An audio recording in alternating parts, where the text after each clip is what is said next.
ដល់លោកគ្រូថ្ងៃនេះខ្ញុំមក demo អំពី WordPress ដែលយើងអាច deploy កូដចូលទៅក្នុង Docker បានដំបូងយើងចូលមកកាន់អានេះគឺខ្ញុំអានវាយឈ្មោះរួចហើយគឺ wordpress.org យើងវាយនឹង search ពាក្យនឹងរួចហើយគឺយើង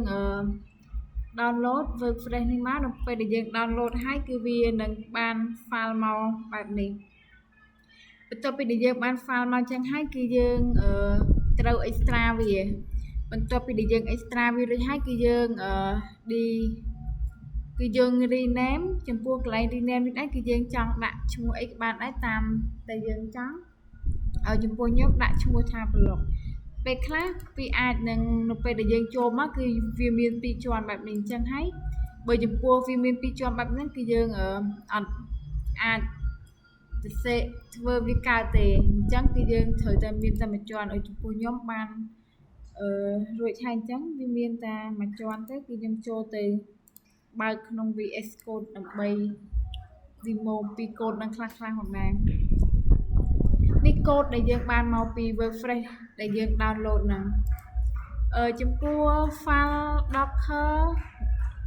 Compose នេះគឺយើងបង្កើតខ្លួនឯងហើយអានេះក៏យើងដាក់ខ្លួនឯងផងដែរយើងដាក់ Docker Compose ហ្នឹងគឺដើម្បីដើម្បីយើង deploy កូដចូលទៅកាន់ Docker នេះគឺជាដើម្បី deploy កូដចូលទៅកាន់ Docker គឺយើងដាក់ពាក្យ Docker Compose app.d បន្ទាប់ពីដែលយើងដាក់បែបនេះហើយគឺយើងចុច enter វានឹង load គ្លីកបែបនេះបើផងខ្ញុំវាលឿនដោយសារតែខ្ញុំបានរ៉ាន់វា3ទៅ4ដងហើយអញ្ចឹងវាចំពោះការរ៉ាន់គឺវាលឿនតែបើសិនជាយើងទៅតែបាន file មកថ្មីហើយយើងទៅដាក់ run វាក្នុង Docker គឺវាអាចចំណាយពេលរៀងយូរបន្តិចទើបយើងអាចចូលទៅកាន់ Docker នឹងបានដល់ពេលដែល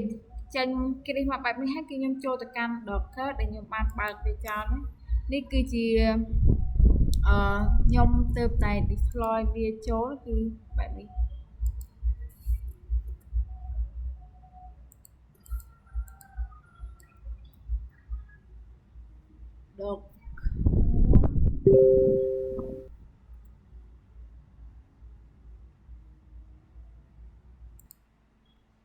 នេះនឹងពេលដែលយើងចូលមកគឺវានឹង load ចេញបែបនេះ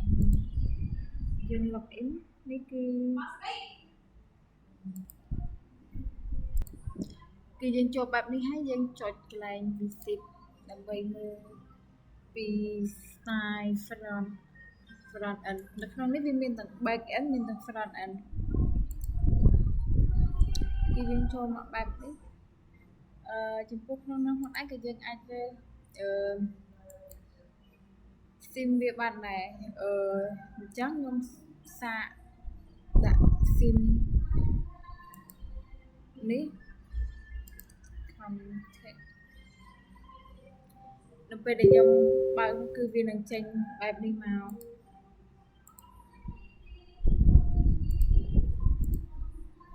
នេះវិញ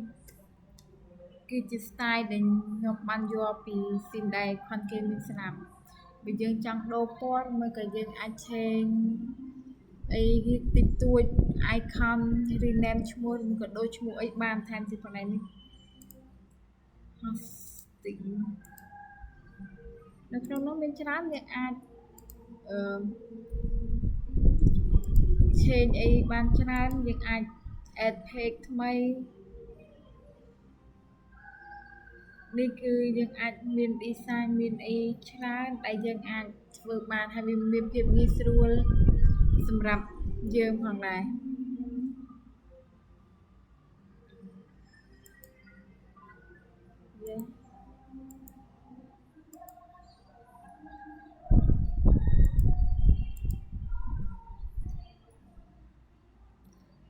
យើងក្នុងនេះអាចកែបានទាំង front end ទាំង back end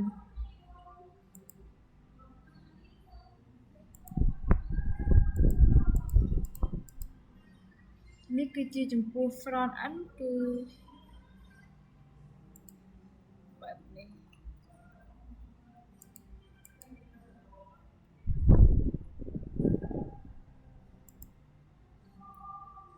ហើយនៅក្នុងការប្រើ